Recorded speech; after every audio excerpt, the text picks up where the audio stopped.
tempting. Yeah. So we're just gonna move right through this tonight, I think. But our next performer has a Substack called Like the Flower, and if you catch her in the wrong mood when she's high, she can read you like Nene Leakes. Ladies and gentlemen, please welcome Jazz Peterson! Hello. Hi, everyone. I'm Jazz Peterson. And this story is P is for Peterson. So let's get started. I'm not sure if this is a strength or a weakness, but I am hardwired to be helpful.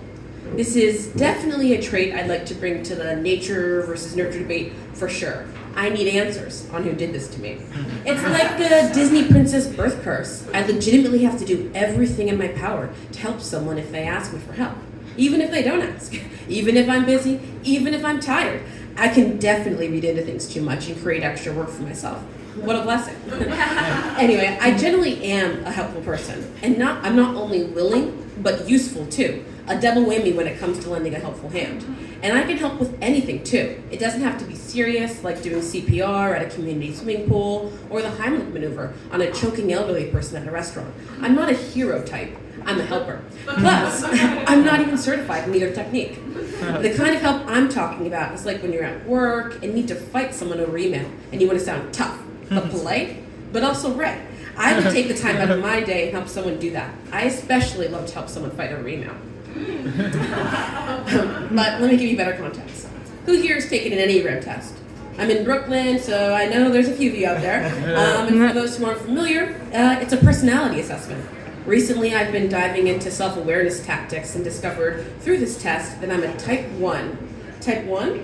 Like Gandhi? Like Mother Teresa, you might find yourself asking? Yes, unfortunately, just like Gandhi, like Mother Teresa, holding myself to high values, high morals, willing to sacrifice for the greater good.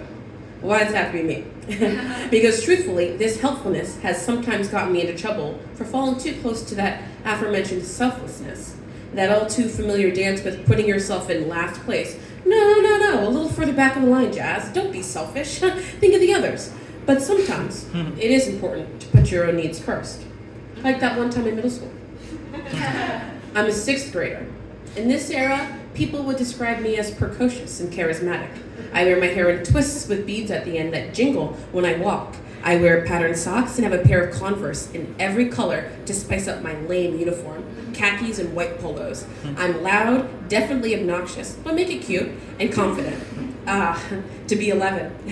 Think of me as this type. I'm always willing to go first when a teacher asks for volunteers. My hand shoots up like a rocket, even if the task is a surprise. And that's what happened on this day. I'm in my life science class and we're all chirping with excitement because we just gotten the delivery of fluorescent light bulbs for the glowing green project we're spearheading for the entire school.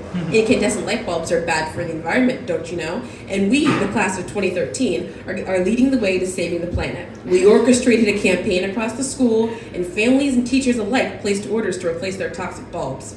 We're organizing the light bulbs by name, by grade, when class ends and there's still work to be done. My teacher asks us, who would like to help me during study hall this afternoon to deliver these bulbs around the school? My hand, going on a trip in my favorite rocket ship, hits the ceiling.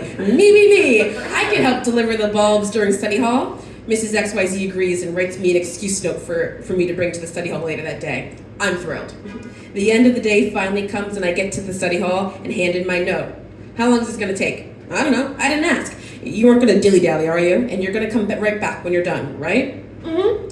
And I was off in a flurry of jingly acrylic beads, skipping down the hall and around the corner off to Mrs. XYZ's room around the corner of the courtyard. She's organizing and grouping the light bulbs together, finishing the work we had started earlier as a group of eager, but maybe not organized, 11-year-olds. She explains to me her process. Here are the bulbs meant for the lower school. Here are the bulbs meant for the upper school. They're in alphabetical order, yada, yada, yada. Adults giving directions to a half-listening middle schooler kind of things. So on and so forth, that kind of nonsense. Remember, these light bulbs are fragile. Don't run and don't rush. I nod along with her and agree when she asks if I'm clear and I understand. Yep. I'm ready to get started. For some context, The school's pretty big. It's divided into sections. Each school has its own hallway. The lower school hallway, the middle school hallway, the upper school hallway, and the science wing, which is as far away as any hallway could be. Mrs. XYZ's room is at the end of the middle school hallway, the furthest room away from the main entrance of the building and from the science wing. The school's 2 stories, has a cafeteria, a gym, a full theater. There's a lot of ground to cover and only a little time until the end of the day. But I'm not to rush. The bulbs can break. Do not rush, the bulbs can break. Do not rush, the bulbs can break. That is the mantra running through my head. I have my first few bags in my hand and I head up the stairs right around the corner. I move swiftly through the upper school hallway, talking quickly with the teachers who I've only heard horror stories about, and moving along my merry way. And it's a back and forth process. Pick up the bulbs, go to the right hallway, deliver them to the right room, and go back for the next batch. And I'm focused. I'm going to be the best helper ever and make it back to study hall before the day ends. I'm certain. But the mantra is on my mind. Do not rush. The bulbs can break. Do not rush. The bulbs can break. I finished the upper school hallway and tackled the middle school hallway next. I am diligent. I'm the delivery diva, and you can't tell me anything. Each time I come back to the room empty-handed, eager-eyed, and ready for my next batch, Mrs. XYZ greets me with an approving nod, thumbs up, and a huge smile. And I'm even more empowered to keep going. My eyes get wider, almost as wide as my smile. Did I also mention I'm a people pleaser? I might have left that part out. So I keep going. I'm running, scurrying, flurrying around all over the school, past the gym, past the bathrooms, past the theater, up and down the several stairwells, through the two basketball courts to find my gym teacher with the sheep farm, delivering those fabulous fluorescent bulbs, trying to move efficiently, effectively. I'm pushing down every desire to do anything else other than be the best helper I can be. I won't be distracted, I won't be deterred, I'm on a mission, and I'm going to complete it by any means necessary. Just hold on, you're almost there. Do not rush, the bulbs can break.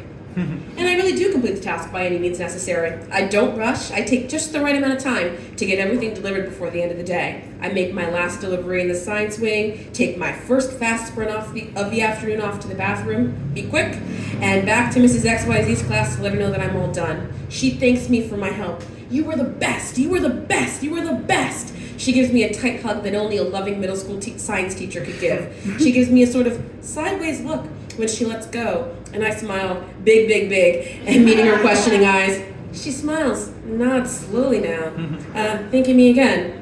See you later, I say and dash off. I head back to study hall, thankfully to be dismissed for the end of the day. I walk to my locker, grab my things, and head to the pickup line out front. This time, I do rush. There's nothing to break. I get into my sister's car, and we start the long drive home. The radio is playing softly, and my nephew sleeps peacefully in the back. We veer onto the highway that leads us back. My sister sniffs. I'm sorry. Jazz, do you smell pee? Pee? I ask and sniff around dramatically. I changed him before we got in the car, but yeah, I kind of smells like pee. I sniff again. Oh no, I can't smell anything. Must be your sensitive nose. I tease, she chuckles. I look out the window for the rest of the ride. So, I guess now is the time to tell you that I left one stop off in my retelling. It happened between delivering my last package of light bulbs, going to the bathroom, and making it back to Mrs. XYZ's room. I had to make an extra stop in my locker for my zip-up school logoed sweatshirt to tie around my waist. While I did in fact make it to the bathroom, I didn't quite make it to the toilet. Oh, no. I was so focused on being the perfect Peterson that I peed my pants. My khaki pants. To be 11. Thank you very much.